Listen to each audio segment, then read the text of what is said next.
automatically controlled, programmable, multi-purpose manipulator. Its typical applications include welding, painting, assembly, pick and place such as packaging, product inspection, and testing, all accomplished with high endurance, speed, and precision. Robotics. Suddenly, one Atlanta-based company is about manufacturing the future of sewn products. That's right, in the beta phase of developing a lightweight fabric manipulation robot, and in the alpha phase of developing an automated sewing machine. Oh, and did I mention, was recently named one of TAG's top 40 most innovative companies in Georgia. Greetings, everyone. It's Tuesday, May 20th, 2014, and this is Tech Talk with Technology Association of Georgia President Tino Mandela. I'm your guest host, Frank Baia. Up to the Tech Talk, robotic manufacturing in a company based on the campus of the Georgia Institute of Technology that is expected to be the first supplier of fully automated production lines for the robotic cutting and sewing of garments. Softwear automation, a strong core team of experienced engineers, researchers, and business leaders backed up by an equally strong and seasoned industrial advisory board, all headed by William T. Lockhart.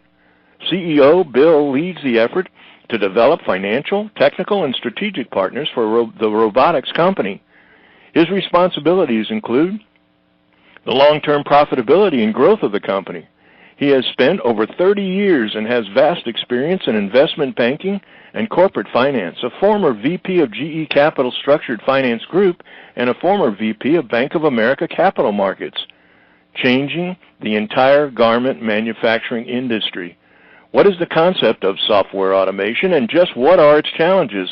Not to mention its market potential to radically disrupt garment manufacturing and the reshoring products industry, while at the same time give new life to manufacturing that is local and sustainable. Up to the Tech Talk, we turn to robotic automation and manufacturing the future of sewn products as we meet Software Automation CEO Bill Lockhart. This edition of Tech Talk is brought to you by GlobalSpeak.com, new media consultants, corporate video and audio communications, video and audio production and distribution, live and virtual event production. Tag TV and Tag Radio is a service of GlobalSpeak.com, creatively delivering powerful marketing, video, and audio solutions. Bill, welcome to Tech Talk. Hey, Frank, glad to be here. I think this is a kind of, at least from my perspective, a marriage of old and new. Certainly sewing and the garment manufacturing business goes back to a lot of deep cultures throughout the world and throughout history. And now we're talking about robotics.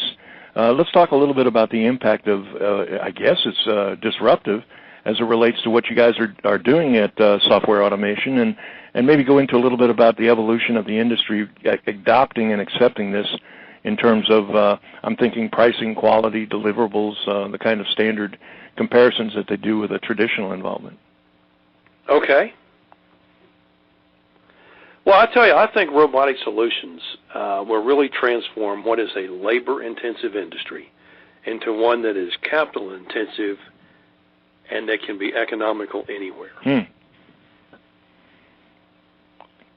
Well, go ahead. I mean, that's really an interesting perspective because I can see what you're talking about is, I'm guessing, when it's labor-intensive and the cost of the product are becoming less. It's your field. I'm answering my own questions. Tell us a little bit. Go in deeper about that, because I think most of us don't. I guess we get it. We certainly understand the efficiency of robotics as it plays out in any industry. But let's talk specifically in terms of the garment business and in the sewing field. Talk a little bit about that. Okay, thanks. The consumer brand, the major brands have traditionally tracked and chased cheap labor around the globe. First, it was in New England. Then the industry moved to the South, the Southeast, then to the Caribbean, to Mexico, to China, to Southeast Asia. And very few of the brands manufacture their own product anymore. They depend on a series of contract suppliers. So we have made it possible with our robotic solutions to match the offshore cost of production in something as basic as a pair of blue jeans. and it costs about 90 cents in Bangladesh to sew together and stitch together a pair of blue jeans. We think we can do it for $1 in this country. We can do it with the precision of a robot, of a perfect stitch every time. You can have faster returns of your inventory, and you're much more nimble as it comes to changes in fashion. A lot of the brands order their merchandise 4 to 7 months out. So that's a lot of capital tied up in inventory, and if the look changes, say from khakis with pleated front to plain front, and yours is in a container ship halfway to the U.S., then you could be stuck with a lot of unused merchandise. Also, if the pair of blue jeans cost the department store $10, that they may sell them for $40. If they're not on the shelf, that's $30. That's the cost of what they call a stock out. Really, it's amazing when you look at it from that perspective. I don't want to, as they say, boil the ocean, but I could see where with analytics and with the e-commerce marketplace, having it be interfaced all the way connected from source to consumption, I can pretty much order my own clothing almost on a custom basis. Is that something that's totally scientific, science fiction, or is that something that inevitably evolves over the acceleration and adoption of this kind of technology? Frank, that's a very progressive way to look at this. We have seen technology in the last week where you can walk into your store and be scanned and have a custom garment manufactured and delivered into a dressing room for you to try on. Well, you say amazed, not surprised, because it seems that's why when you describe it the way you're doing, Bill, it's such a natural synergy between the technology and the industry that it really. Let's go into a little bit about what your model is and who's your target customer as it exists right now, and exactly what's been the acceptance and adoption. Great questions. The biggest challenge we face is the status quo. People are always reluctant to change, and sometimes they have been slow to embrace technology because they tried this back in the 80s, but the cost of the automation was expensive. So a lot of them abandoned it. But, as the cost of computers have fallen, it's made the robotic side of our business that much more cost effective. Well, I'm going to guess, one of the things that comes up constantly when anybody talks about this whole new advanced manufacturing premise is the new car plants that are popping up, and that the acceptance of robotics to build out a car all the way through from, again, source to consumption. One would think that there's a lot of proof of concept now that really kind of presents more information than you ever had even back in the 80s. In the 80s, it probably was pretty, I was going to say cutting edge. I don't know if that's a sewing joke or not, but it's pretty cutting edge back in the 80s. I would think that now it's a case where it's such a strong competitive advantage, or potentially competitive advantage, that the culture of legacy, if you will, we've got to be put aside for the reality of the profit and the, as you say, the cost savings and efficiency. The cost savings and the perfection. I mean, if you go through three of the plants closest to Atlanta, either the Kia plant in West Point, the Hyundai plant in Montgomery, or the BMW plant in Spartanburg, you'll find that the majority of the tough, gritty work on the assembly line is now done by robots, and they're operated by professionals in a quieter environment, guiding the robots, the welders, along the process. Well, give us our listening audience now. I mean, I think generally we get it.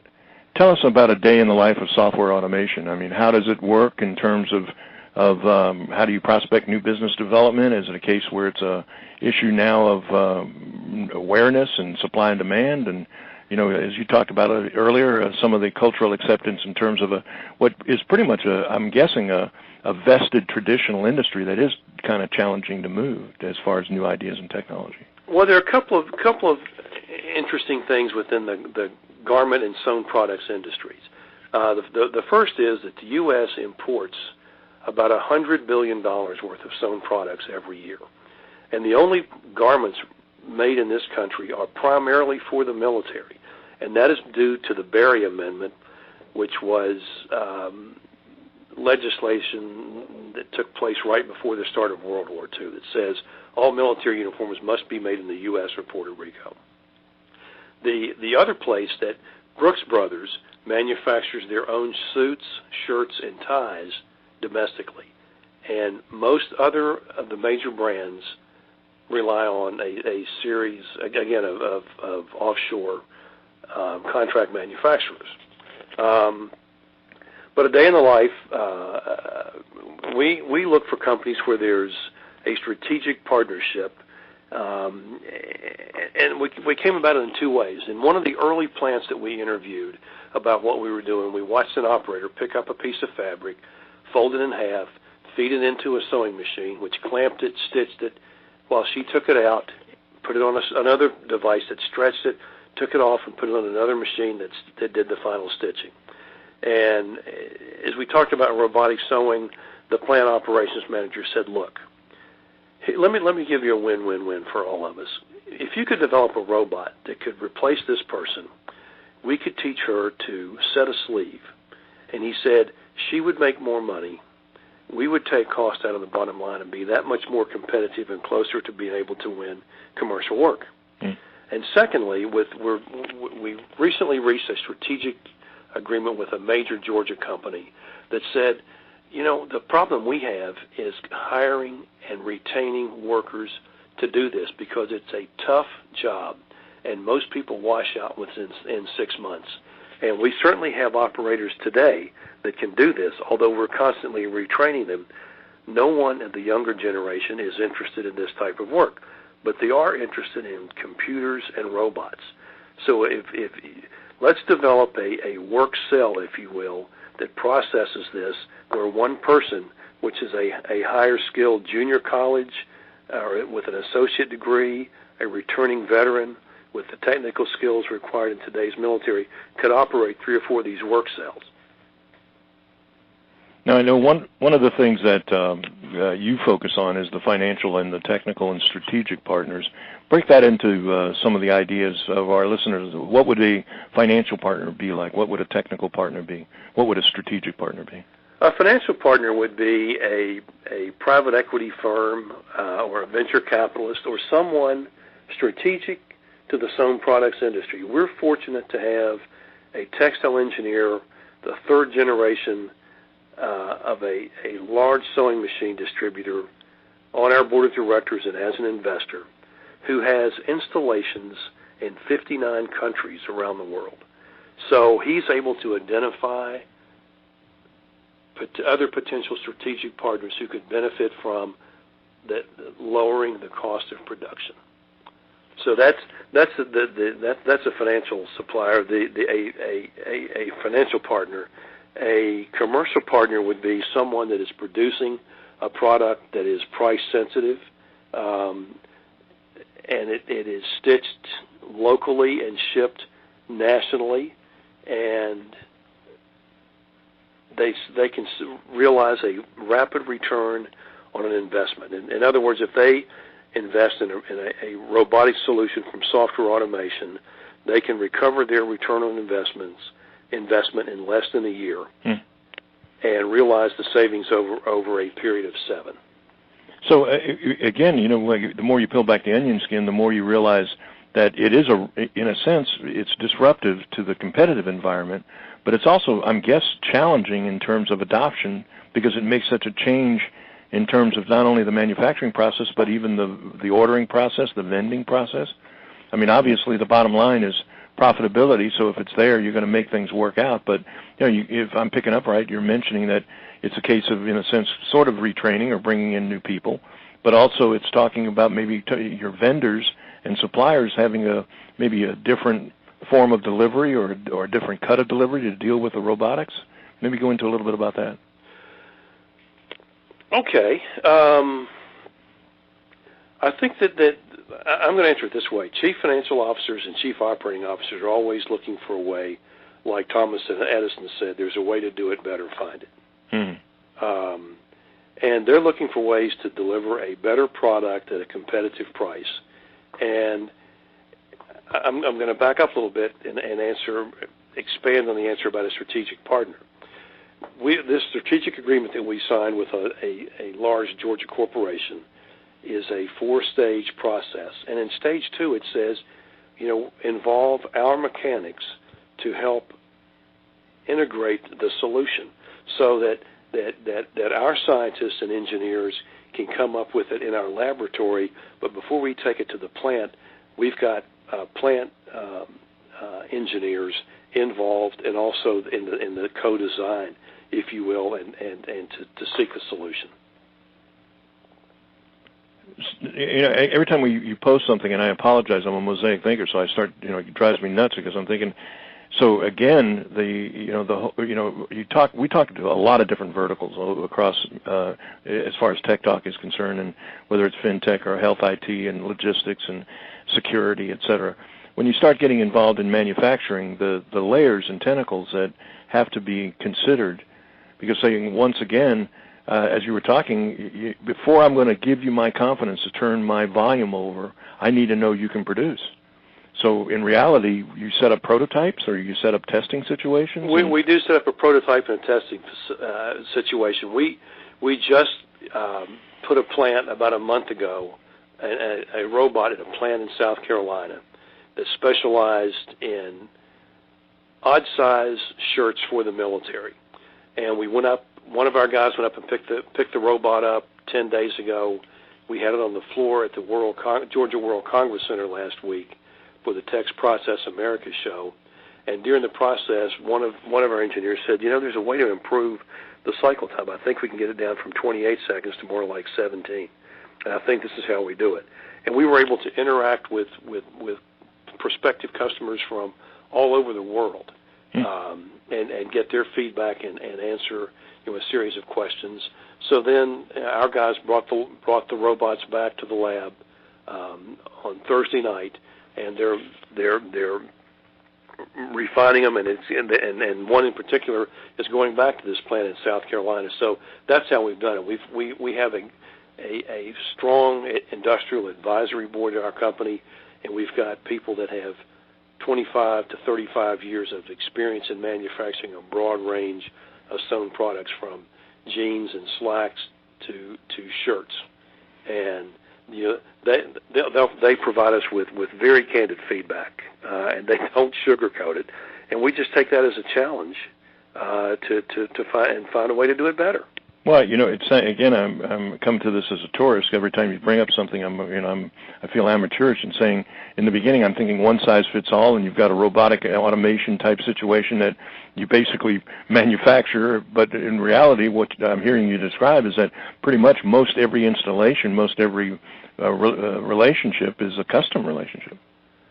It can be a customer relationship. I think we'll work from a platform of 3 basic machines, and then by adjusting the firmware and tweaking the algorithms, it can be used to manufacture different sizes of products. In fact, this robot that's been at the plant in South Carolina, again, they manufacture shirts for extremely large and extremely small members of the military, but it works on the concept of machine vision, which as the end effector picks up the shirt front, it says, oh, this is a small.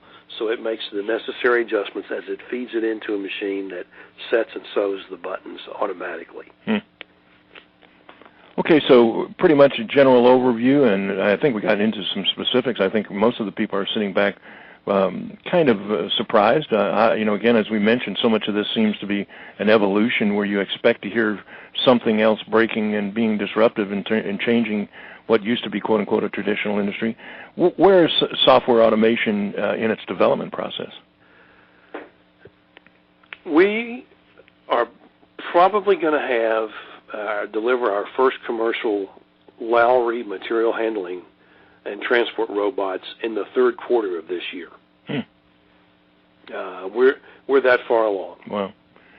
We've come a long way over the past 2 years, and we've done it with the interaction of a lot of people that really want to see this succeed, from TAG from the Woodruff School of Mechanical Engineering at Georgia Tech, the Georgia Tech Research Institute, the Advanced Technology Development Center, and a number of successful entrepreneurs that have been through the program that have all offered really candid, positive feedback.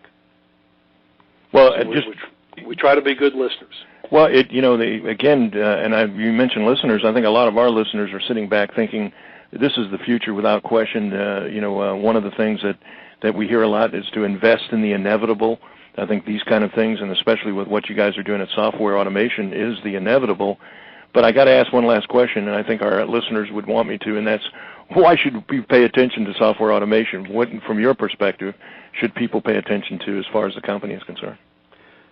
Well, I think your listeners, will pay attention like other people, because it really is, Softwear is offering disruptive technology that's going to lead the next generation of manufacturing. And we touched on the subject earlier of the robots doing the heavy lifting at Hyundai, Kia, BMW. I think you're going to see that again in the U.S. I mean, we spoke with a manufacturer last month that said, wait a minute, you telling me you've got a robot that can feed fabric parts? I'm cutting fabric parts to make blue jeans in Alabama and shipping them to Latin America to be stitched together and then shipped back. He said, it seemed to me that he said that the outbound and the inbound freight could pay for the robot, and I could do it all at one facility. So we've got to get our heads together and come up with a solution, and that's what we're about. I think that's a good place to leave it. Bill, really exciting times for you guys. You're not just in a business, you're innovating a whole new economy, a whole new digital economy in form of manufacturing, and we got to say thank you for all you're doing as far as the reputation of Atlanta and technology is concerned, but also for taking time out of your busy schedule to spend a few minutes to tell us about it today on Tech Talk. Well, Frank, it was my pleasure, and call us anytime.